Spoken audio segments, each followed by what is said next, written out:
In a long list of intersectional fairy tales with about as much validity as the existence of Santa Claus is the mythical notion of white veganism.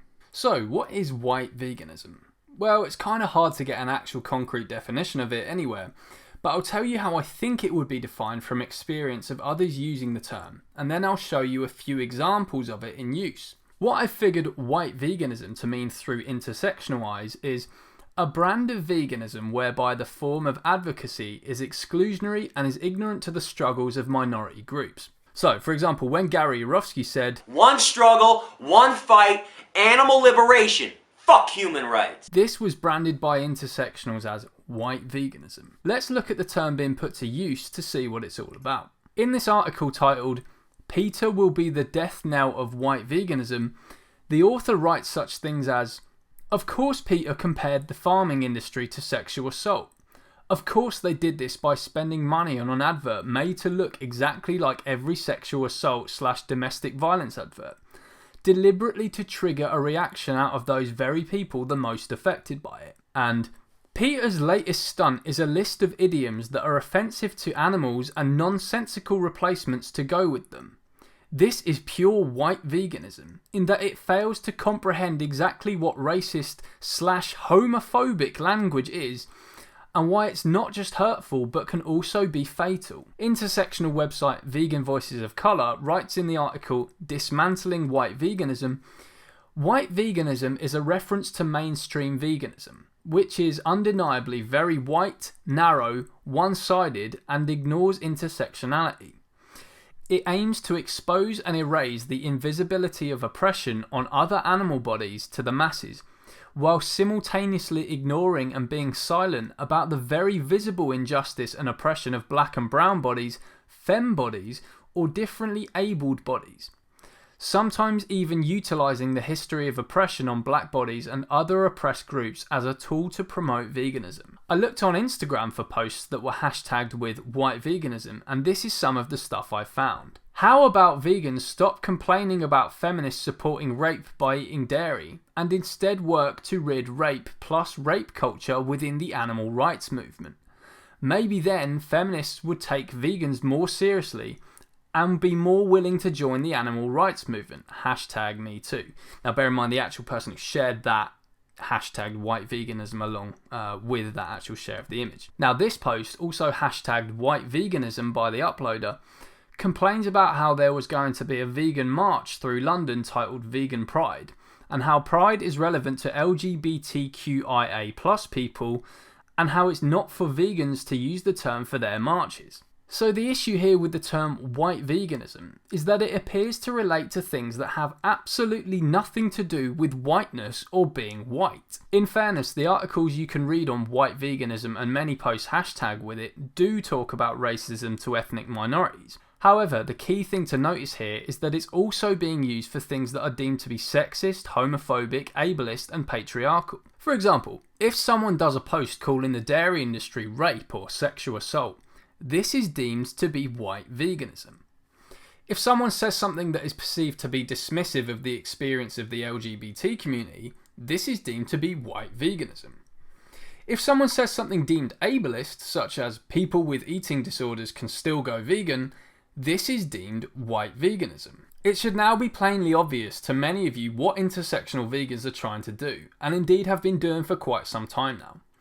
They're trying to associate oppression and discrimination with whiteness. Essentially, they're saying that keeping the focus of the animal rights movement on non-human animals and not broadening the scope to include ableism, sexism and so on is a white thing. Associating oppressive behaviour such as homophobia and sexism with whiteness is not only in poor taste, but it's painfully inaccurate considering that Western countries are very clearly the least homophobic, patriarchal and sexist countries in the world. Hence why people from groups affected by these oppressions flee to countries like Canada, the USA and France to avoid persecution.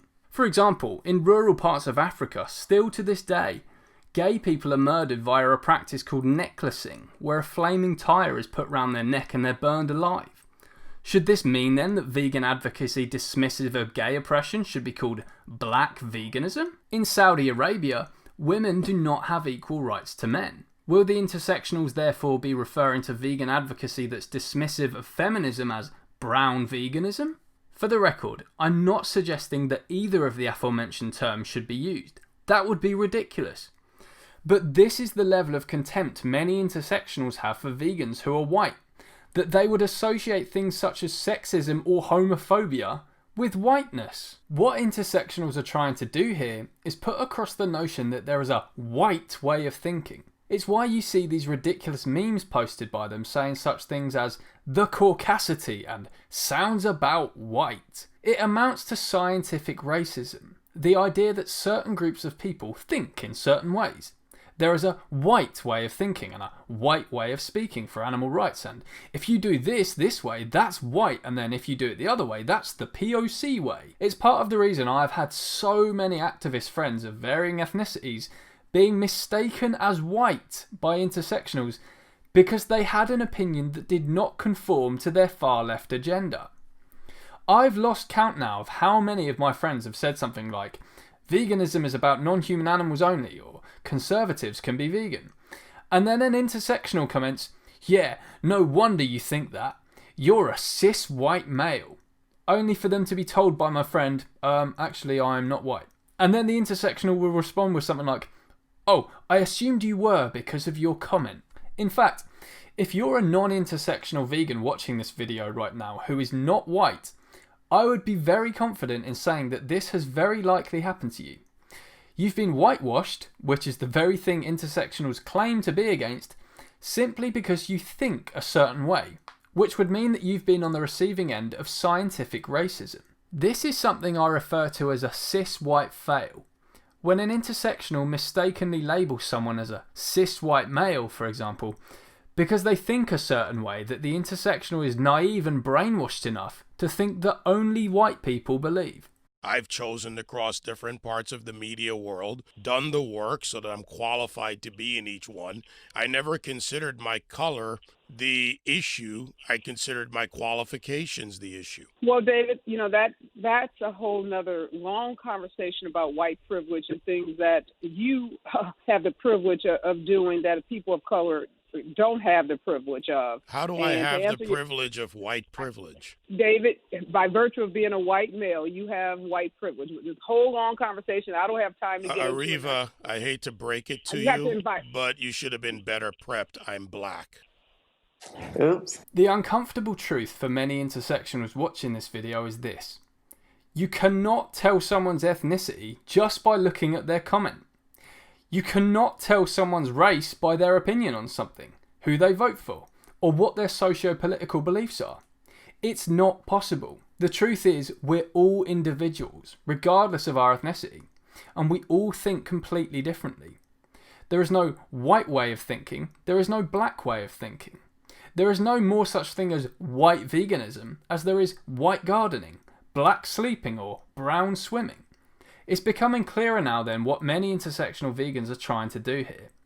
They're trying to create a divide in the animal rights movement between white people and people of all other races. It's part of the reason I no longer use the term POC, or people of colour. Throughout my life, I was always uncomfortable using the term coloured to describe a person of a different ethnicity to me, and I thought the way white people use this term creates the idea that white is some kind of default, and then there's just everyone else, i.e. whites are one group and then all the other groups are part of the same group. Much to my surprise then, when I went vegan and was surrounded by people of very left-wing and intersectional beliefs, people were using the term people of colour also to describe anyone who isn't white, despite those very same people rightly, in my eyes, having a problem with the term coloured, which is the term that typically white people use and not realise that it's a faux pas. Now, I don't think most people who use the term people of colour are using it maliciously, but I believe a good amount of intersectionals and people on the far left are, and that's why I think it's partly responsible for the creation of the term white veganism. By creating this dichotomy of white and people of colour, people are playing into the idea that there are two different teams here in the field of social justice. Whites, i.e. the oppressor class in intersectional eyes, and then everyone else, even though there are countless different races on this planet. It makes no sense to use the term anyway. What is even meant by of colour? For the very same reasons you can find problems with white people using the term coloured to describe someone who is a different race to them, you can find fault with this modern progressive term, people of colour. There's even that anti-racist viral quote that mocks use of the term coloured that says, "Dear racist white people, when I was born I was black, when I grew up I was black, when I'm sick I'm black, when I go out in the sun I'm black, when I'm cold I'll be black, and when I die I'll be black. But you, when you were born you were pink, when you grew up you were white, when you're sick you're green, when you go out in the sun you turn red, when you're cold you turn blue, and then when you die you'll turn purple. And you have the nerve to call me coloured? Sincerely, black people." If that's the case, then why should we use the term people of colour to describe anyone who isn't white either? But continuing on, I really don't think we should be allowing people to get away with creating this divide by using terms like white veganism and feeding into this oppression is a white thing agenda. Another interesting thing you'll notice is that whenever a vegan who is white says something like "I've experienced racism" or "that's racist towards white people," intersectionals always give the exact same cut and paste response. Yep, you know the one I mean. You can't be racist to white people. Reverse racism doesn't exist. It's not a thing. Let's analyse that phrase for a second. Reverse racism. Hang on a sec, who said anything about that? What does that even mean? You see, there's a very devious and underhand tactic here that those responsible for the spread of this now very popular rebuttal are trying to play, and it's far more sinister than people actually realise. In order to support their claim that white people can't experience racism, whoever was responsible for first spreading this rebuttal has succeeded in doing a very manipulative thing. What they've done is create this term, reverse racism, to insinuate that racism is by default a white thing. Essentially, they've brainwashed people, including white people, into thinking that racism is a white monopoly. It's really sneaky that they've used this term, and they've only mentioned it by discrediting it. Because the reality is that no white person who has ever claimed to be a victim of racism has ever used it, right? I mean, for example, when I first heard this rebuttal that reverse racism doesn't exist, I actually had to Google reverse racism because I'd never said it or heard it before. But seeing as no person who believes in racism towards white people has ever used it, all you'll find if you look up what reverse racism is articles and quotes discrediting it.